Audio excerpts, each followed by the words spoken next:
Hey, what's up everybody? Genshin Media here, and today I'm going to do a 1 year 10,000 mile review of my Porsche 718 GT4. Now, I did clickbait a little bit because I've really had this car since June, so it's been like roughly 10 months and I don't really have 10,000 miles on it. I have around, I think right under 8,500 miles on it, as you can tell right over there. But you know what? I'd say it's close enough.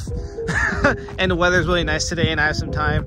So for the sake of, like rounding, we'll say it's been a year and 10,000 miles. And without further ado, let's get right into it. First and foremost, I'd like to apologize about how dirty the car is, though the ceramic coating does make it look like it's a lot cleaner on camera than it actually is. I would say though, since it's an ownership review, maybe it's good that I have a bit of dirt on it.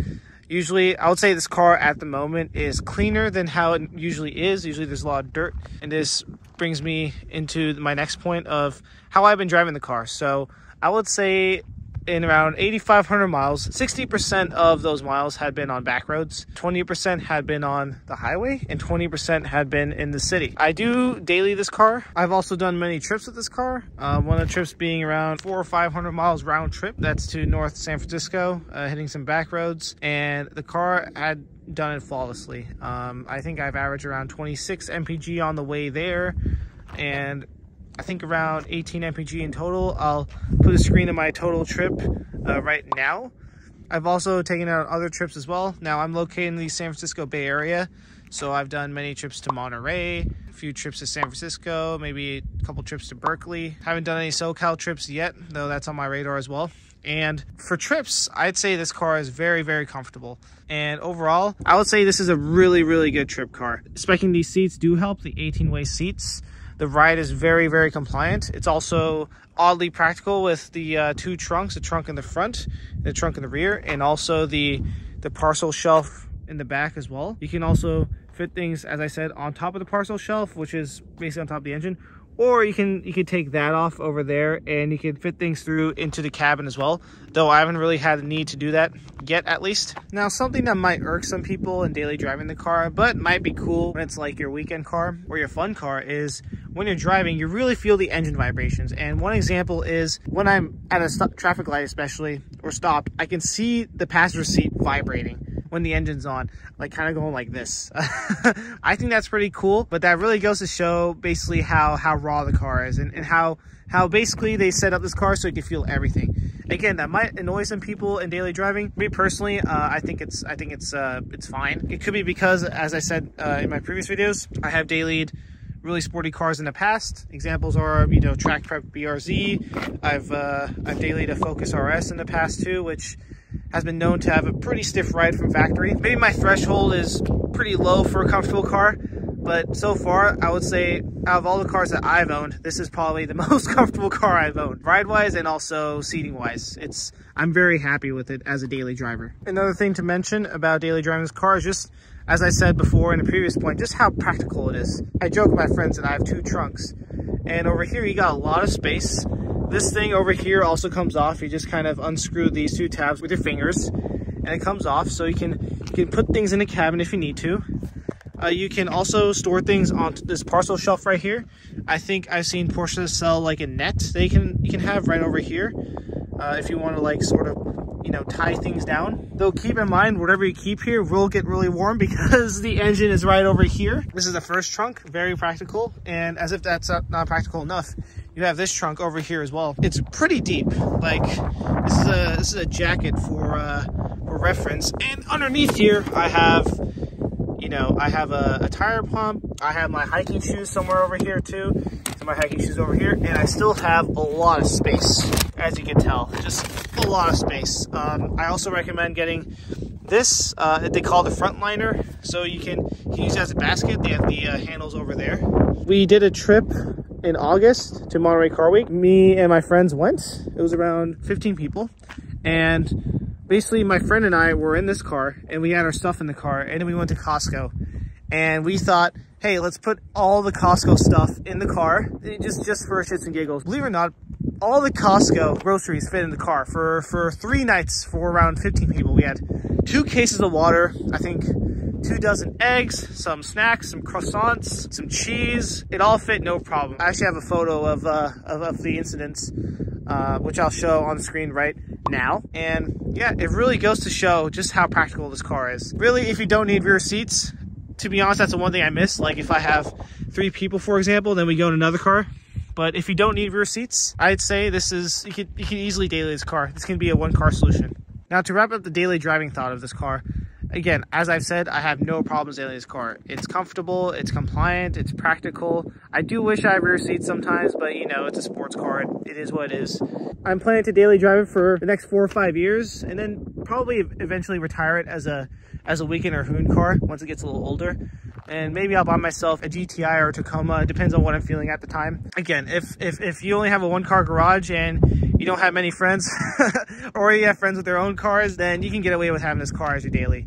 I even have a friend with a 981 GT4. He used to daily his too. He even has the carbon buckets in his car, and he has no problem too. The only problem he had was, I think he had to get a pillow for his lower back. Again, that's because he has the buckets, and he dailied that car for I think 3-4 years before getting CX-5 Turbo. So that wraps up the daily driving discussion. Now, having owned this car for about a year and roughly 8,500 miles, have I had any problems with this car? Yes. But they were pretty minor. I think with the newer cars nowadays, they're very technical, so you will come up with some glitches. I think the first 4,000, 3,000 miles, I kept getting a check engine light, and when I plugged in my OBD2 reader, it was for a radiator fan. It was a problem with these 4-liter 6-cylinder Caymans, the GTS, the GT4, and the Spider. Porsche didn't have a fix for it until like 3-4 months later, when it was a software update, and I never got that check engine light again.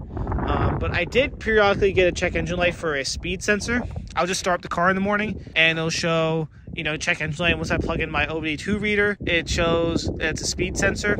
And I talked to my dealership about it, actually 2 different dealerships about it. And they both said it happens when you angle the car and one wheel basically goes, you know, gets suspended in the air and the other one's on the ground. The car gets kind of freaked out, and it's fairly normal on these cars. So really no serious issues. I did have a little bit, maybe slight issues as well. The first issue is, I think this is a common problem. When I don't have a passenger, sometimes the seatbelt buckle will kind of, you know, like go around like this, and it'll make a ticking sound. One thing I find to fix this is probably just put it all the way up here where it's like stuck like that, or just to buckle it in or have a passenger. That's one problem I have. The second problem I have is maybe a little rattle from playing bassy music on my door. I'm not sure if that's a Porsche problem or if maybe it's the people who put the PPF on the car. They basically strip the car and they take out the door panels, so it could be that as well, or it could be my sunglasses case right over there. I don't know. Another common problem I had personally is the rear trunk latch. There's this one road outside my neighborhood. It's a little bit bumpy. You can really hear kind of like a ticking sound coming from the back, and I'm fairly certain it's a rear trunk latch. I think they replaced it, or not replaced it, they fixed it once, but it's came back. But really, it's quite minor issues I've had with this car so far. Another problem I had with this car that's apparently very common with not only the 718s, but all Porsches without entry and drive, is when I try to unlock the car. I have to get really close. Like I can't be, you know, over there, for example, and unlock the car. I have to be basically right next to the car, especially next to the door to unlock it. I'll click the button like a million times from like, I don't know, like maybe 10 feet, 50 feet from the car, and it wouldn't unlock unless I'm right next to the door. So that's one thing to keep in mind. And I wish Porsche would have put the entry and drive option, the keyless go option, in these GT4s. But they started doing that on the GT cars from the 992 onwards. So that's the problem I have. A little problem I have with the car that's apparently pretty common in other Porsches. And another problem, I guess it's not really my fault, but these Cup 2 tires, they don't really last that long. I've already basically went through a full set of these and a set of rears on top of that. They don't last long. I think your life is looking like 6,000 miles, maybe 5,000 miles. I had to replace the rears twice because I got a nail in them, so that's fun. But again, you know, I drive this car 60% of the time, it's on the back roads. So maybe that's why I'm going through pretty quickly. I think 4S's would probably be the way to go for me personally. But I'm going to keep rolling with the Cup 2s until maybe after a few track days I do this summer or later this year. Because, you know, they're a track tire, so I kind of want to keep that. But that's one thing to keep in mind if you're playing a dailies car is the Cup 2 tires, you should maybe switch out for 4S's if the majority of the time you're daily driving. Now, transitioning off the Cup 2s, do I feel like there are any shortcomings to the car? Like anything that I personally feel like I need to change? Yes. One thing that I did change is the exhaust. When I first got the car, I was pretty underwhelmed with the exhaust. It sounded really muffled.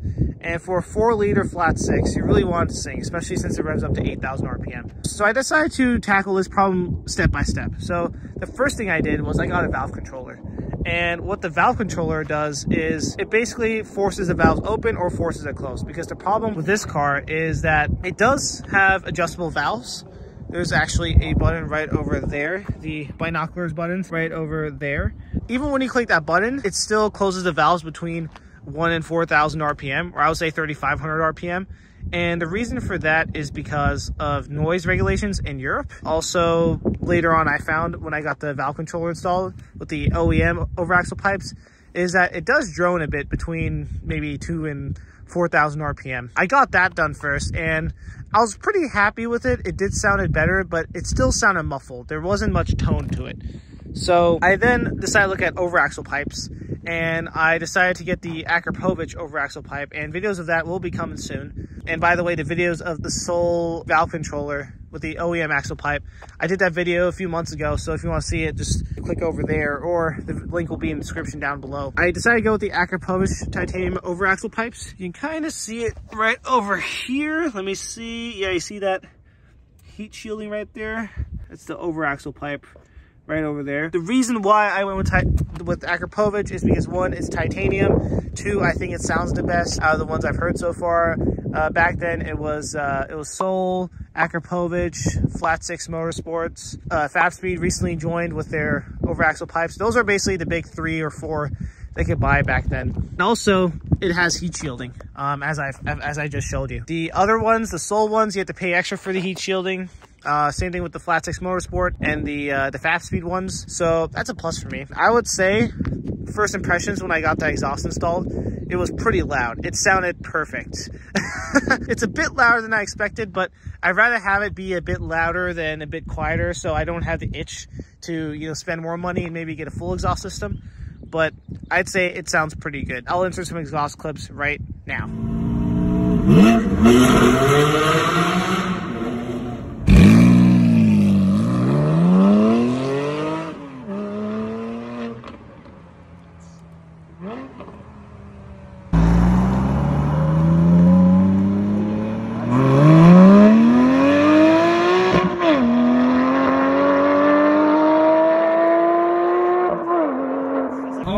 Goodness.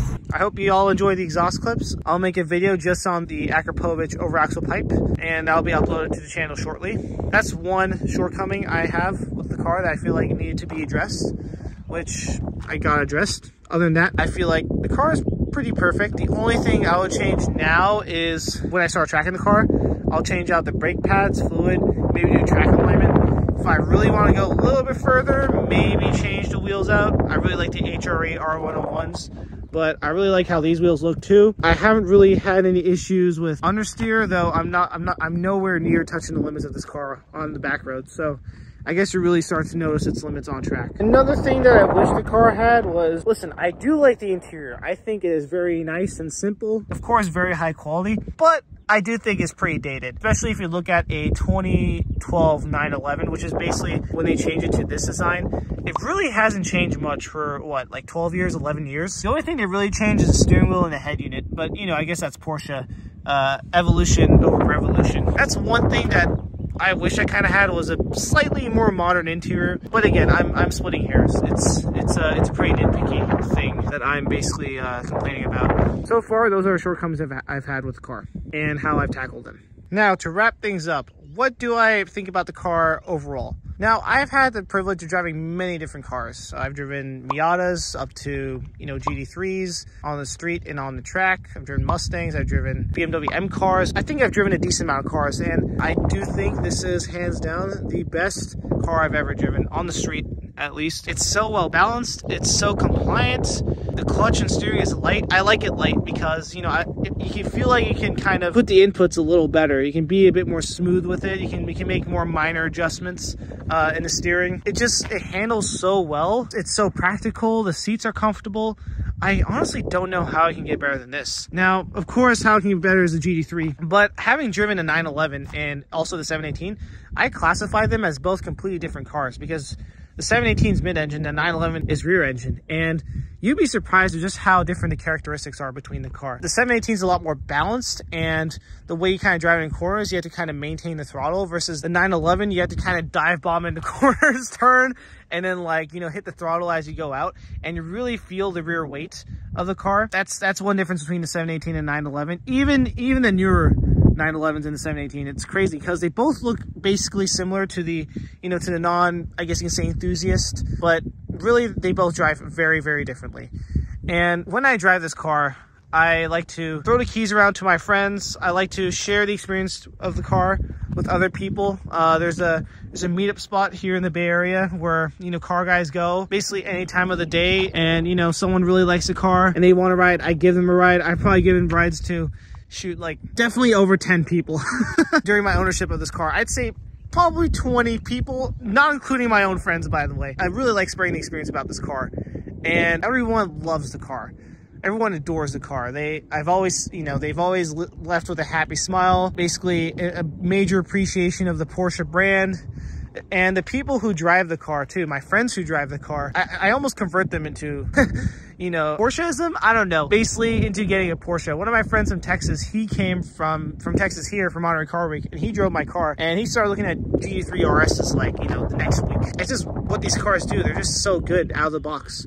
There's really nothing much you can change. Personally, I feel like the people who change a lot of things about the car, they're kind of looking for things to change, and I don't blame them because, you know, that's how some car guys are.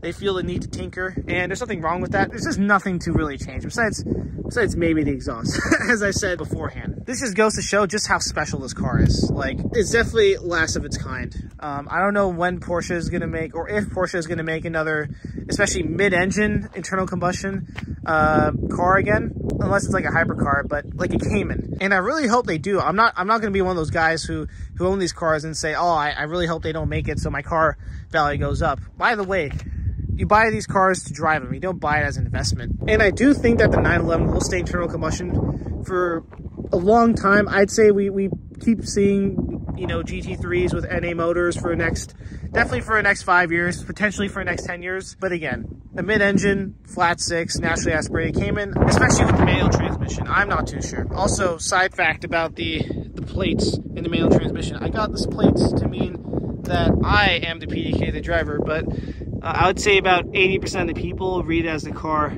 is PDK, so that's kind of backfired on my part. I also got this license plate frame to kind of clear up the point, but sometimes that just confuses more people than it does to clear it up. It does more harm than good, as you can say. But yeah, again, I plan to keep this car for basically as long as possible. I don't think anything can top it. And when I drive other people's cars, I do enjoy it, but when they drive this car and when I drive this car, it's like there's nothing like it. It's just so good. It's honestly spoiled other cars for me. No, I think that's all I have to say about this 1 year and 10,000 mile review of this car. Thank you all for watching. Sorry to clickbait you all a little bit. Though, do give me credit. I have put more miles on this car with a span of like 10 months than most people have, you know, since this car came out 3-4 years ago. Cut me some slack there. But I hope y'all enjoyed the video. If you have any questions, leave a comment down below. I will answer it. You can also email me at this email right here. And if you want to see more, go to my channel and definitely check out other videos on my channel. I discuss why I spec the car the way it is. I go through the options. I discuss my first impressions of the car. I have a backroad POV video of this car in very, very, very up far north Mexico. So please check those out. Again, if you guys have any questions, let me know. I hope y'all have a good day, and I'll see y'all in the next video. Bye.